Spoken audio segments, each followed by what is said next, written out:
জীবন থেকে এসব মানুষ ডিলিট করুন। নাম্বার 1, যারা বিপদের দিনে আপনার পাশে থাকে না। যে মানুষগুলো বিপদের দিনে পাশে থাকে না তাদেরকে জীবন থেকে একবারে ডিলিট করে দেন।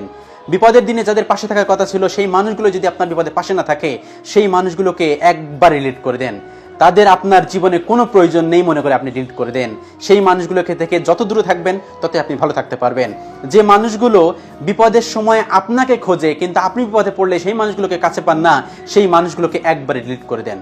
সেই মানুষগুলোর কোনো প্রয়োজনীয়তা আপনার জীবনে নেই, সেজন্য অবশ্যই তাদেরকে ডিলিট করে দিবেন। নাম্বার 2, যারা অকারণে আপনার ব্যক্তিগত কাজে বাধা দেয় তাদেরকেও জীবন থেকে ডিলিট করে দেন। আপনার কোন একটা কাজ আছে, আপনার ব্যক্তিগত কোনো কাজ আছে, যে মানুষগুলো অকারণে ব্যক্তিগত কাজে হস্তক্ষেপ করে বা বাধা দেয় সেই মানুষগুলোকে আপনার জীবন থেকে ডিলিট করে দেন। না হলে কখনোই আপনি হ্যাপিলি থাকতে পারবেন না। আপনার স্ত্রীর সঙ্গে আপনি কোথাও ঘুরতে যাবেন, আপনার পরিবারের বা আশেপাশে কেউ একজন বললো যেও না, এই যখন যে মানুষটা বললো যেও না তাকে একবার ডিলিট করে দেন। সেই মানুষটা আপনার জীবনে খারাপ চাই। আপনার স্ত্রীর সঙ্গে আপনি ঘুরতে যেতেই পারেন, আপনার স্ত্রীর সঙ্গে আপনি বাইরে যাবেন, এটা স্বাভাবিক বিষয়। আপনার স্ত্রীর সঙ্গে আপনি কোথাও ঘুরতে যাবেন খোলামেলা জায়গায়, এটা স্বাভাবিক বিষয়। আপনার স্ত্রীকে নিয়ে পার্কে ঘুরতে যাবেন, এটা স্বাভাবিক বিষয়। যদি এখানে কেউ বাধা সৃষ্টি করে, এখানে কেউ হস্তক্ষেপ করে, তাকে আপনার জীবন থেকে ডিলিট করে দেন। সেই মানুষটা আপনাকে সহ্য করতে পারছে না, আপনার স্ত্রীকে সহ্য করতে পারছে না, আপনার হ্যাপি আছেন এটা সহ্য করতে পারছে না। ব্যক্তিগত কাজে কেউ যদি হস্তক্ষেপ করে তাকে আপনার জীবন থেকে ডিলিট করে দেন। নাম্বার 3, মনে রাখবেন বিষাক্ত মানুষ ছাড়াই জীবন সুন্দর। আপনার আশেপাশে যদি এমন বিষাক্ত মানুষ দেখেন তাহলে আগেই তাকে ডিলিট করে দেন। সাপ সবল মারে কিন্তু আত্মরক্ষার জন্য, আর মানুষ সবল মারে কিন্তু নিজের স্বার্থ রক্ষার জন্য। যে মানুষটা দেখবেন বারবার আপনার সবল মারতেছে, একবার যে মানুষটা সবল মেরেছে তাকে একবার ডিলিট করে দেন।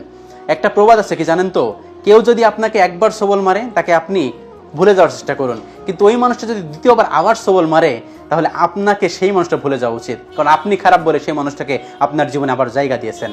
একবার ডিলিট করে দিবেন। যে মানুষটা একবার বিষাক্ত দেখবেন, একবার সবল মারার চেষ্টা করেছে বা সবল মেরেছে, তাকে আর জীবনে আপনার জীবনে এন্ট্রি দিবেন না, অবশ্যই তাকে ডিলিট করার চেষ্টা করবেন। নাম্বার 4, সুযোগ পেলেই যারা আপনাকে ছোট করতে চায় তাদেরকে আপনার জীবন থেকে ডিলিট করে দেন।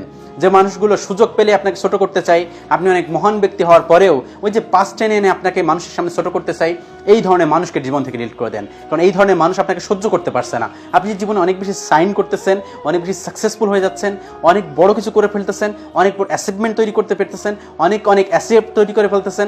এই যে অ্যাসেট, এই যে সাকসেসফুল, এই যে মানুষের সামনে ভালোবাসা, এগুলো তারা সহ্য করতে পারছে না। এই জন্য মানুষের সামনে তারা আপনাকে ছোট করতে চায়। এই যে দেখবেন যারা আপনাকে ছোট করতে চায় তাদেরকে জীবন থেকে একবার ডিলিট করে দেন।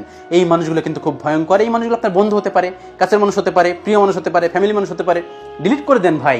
এই মানুষগুলো আপনাকে ছোট করে মজা পায়, এই মানুষগুলো আপনার সফলতা সহ্য করতে পারছে না।